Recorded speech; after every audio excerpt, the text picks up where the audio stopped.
On se retrouve aujourd'hui pour la mise à jour de Home Assistant du mois d'octobre 2023. Alors dans cette mise à jour, il n'y a pas grand chose. Pas grand chose du tout. Alors on va regarder toutes les choses, ça va être une vidéo assez courte pour cette fois-ci. Et on commence tout de suite après l'intro. Ok, donc dans cette mise à jour, on va commencer par la première nouvelle Home Assistant. On va parler bien sûr de l'anniversaire des 10 ans de Home Assistant. Ça fait maintenant 10 ans que Home Assistant existe et que continuellement la communauté améliore Home Assistant. Ça a pas mal évolué quand même en 10 ans, hein, c'est incroyable. Et donc pour l'occasion de ces 10 ans, on a eu le droit à un petit renouvellement du logo, tout simplement. Donc ça ressemble à ça maintenant. Donc voilà, ça c'est la mise à jour majeure de Home Assistant du mois d'octobre. Ils ont également mis un peu à jour quelques petits boutons dans tous les sites qu'on peut rencontrer de Home Assistant pour ajouter les blueprints, ajouter les intégrations, etc. Il y a une autre nouveauté, c'est les fonctionnalités dans les tuiles. Donc on va aller voir ça tout de suite. On va aller dans Bureau et on va modifier le petit tableau de bord. On va ajouter une carte et ici on va utiliser la carte tuile qui se trouve ici. Et donc là on va laisser charger. Donc là on a une tuile, donc ici si on ajoute par exemple un thermostat, on va prendre le thermostat de la chambre, dans les fonctionnalités on va pouvoir ajouter une fonctionnalité pré-réglage du thermostat. Pré-réglage du thermostat, qu'est-ce que c'est? C'est tout simplement les différents modes de votre chauffage. Donc là ça va être, ça c'est les deux modes que moi j'ai personnellement. Alors j'ai pas d'icône malheureusement, c'est à mon avis c'est l'intégration qui ne fournit pas l'icône.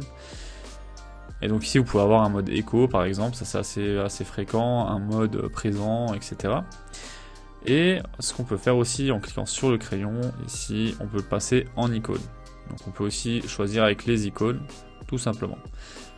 Mais du coup il faut des icônes. Voilà. Là comme ça va être compliqué. Après même si on va avec la souris, on va pouvoir attendre un petit peu et ça nous donne le texte quand même. Donc ça va. Ok, donc ça c'est une des nouveautés de Home Assistant. Ensuite, une autre nouveauté maintenant, c'est compatible avec les gestionnaires de mots de passe quand on veut se connecter à Home Assistant. Donc ça c'est une très bonne nouvelle pour ceux qui utilisent des gestionnaires de mots de passe, ça évite de se souvenir du mot de passe d'Home Assistant quand on veut se connecter, tout simplement. Donc maintenant sur les champs, on va pouvoir ici choisir de notre gestionnaire de mots de passe, et donc on n'a plus qu'à se connecter directement sans rentrer de nom d'utilisateur ou de mot de passe. On a également la carte map que je peux pas vous montrer malheureusement, mais on peut ajouter des noms et on peut personnaliser en fait nos éléments sur la map. Et on a déjà fait le tour de la mise à jour. Il y a d'autres changements notables qu'il y a également. Donc si vous utilisez ESP Home, on va avoir une sauvegarde qui sera moins lourde. Si vous utilisez l'intégration HomeKit, eh bien vous pouvez maintenant ajouter des récepteurs multimédia. Je ne sais pas trop à quoi ça correspond.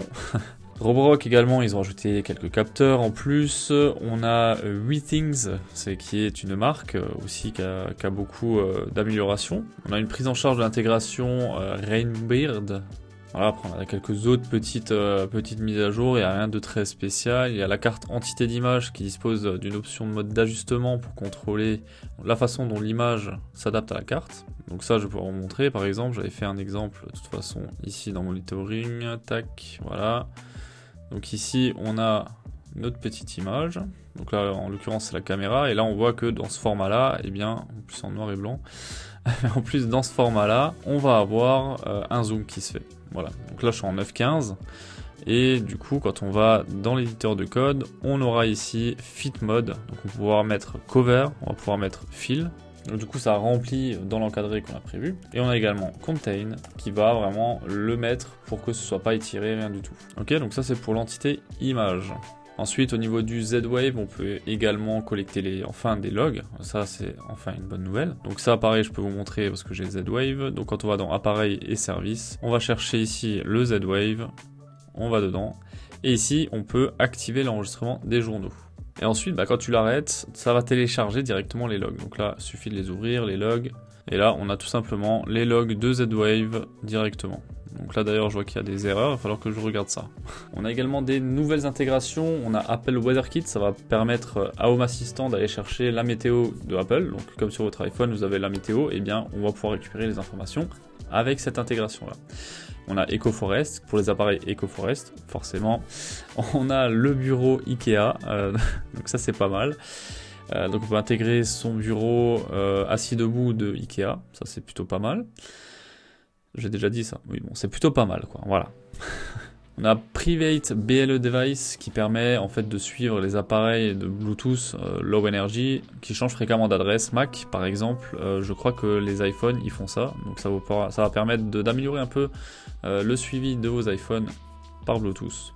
La Switchbot Cloud, bah, c'est comme le Switchbot local, sauf que c'est du cloud. Et on a Weatherflow, pareil, c'est une intégration météo. Aussi, il y a des intégrations, comme vous le savez, dans Home Assistant, vous allez télécharger l'intégration et il va falloir la configurer à travers un configuration par YAML, donc tout en ligne de code. Donc à chaque mise à jour, ça aussi, il travaille pour que ces intégrations, on puisse les modifier directement à partir de l'interface. Et donc ça, c'est le cas. Ici, les applications qu'on peut maintenant configurer à partir de l'interface. Il s'agit de Aftership, Color Extractor, Hunter Hydrabase, voilà mon anglais est magnifique, Nextbus, Todoist, Twitch et World Air Quality Index. Ensuite, vu que je suis en retard pour cette vidéo, eh bien on a déjà la mise à jour 2023 10.1 qui est ici, donc la sortie c'est le 6 octobre, donc hier, oui je suis vraiment à la bourre, je tourne la veille de la sortie de la vidéo. C'est assez exceptionnel.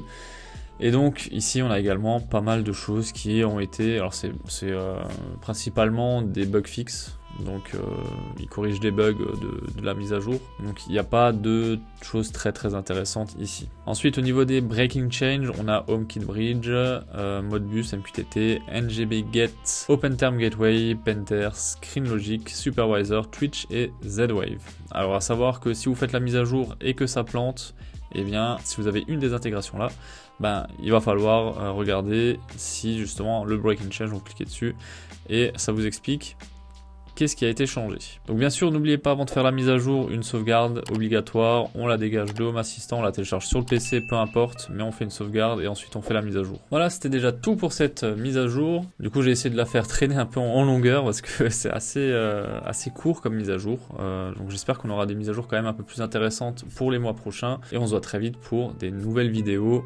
Et cette fois-ci, on va changer un peu de thématique, on va sortir un petit peu d'Home Assistant. Vous allez voir, je vous en dis pas plus. Vous verrez ça dimanche prochain si tout va bien. Merci à tous et à dimanche.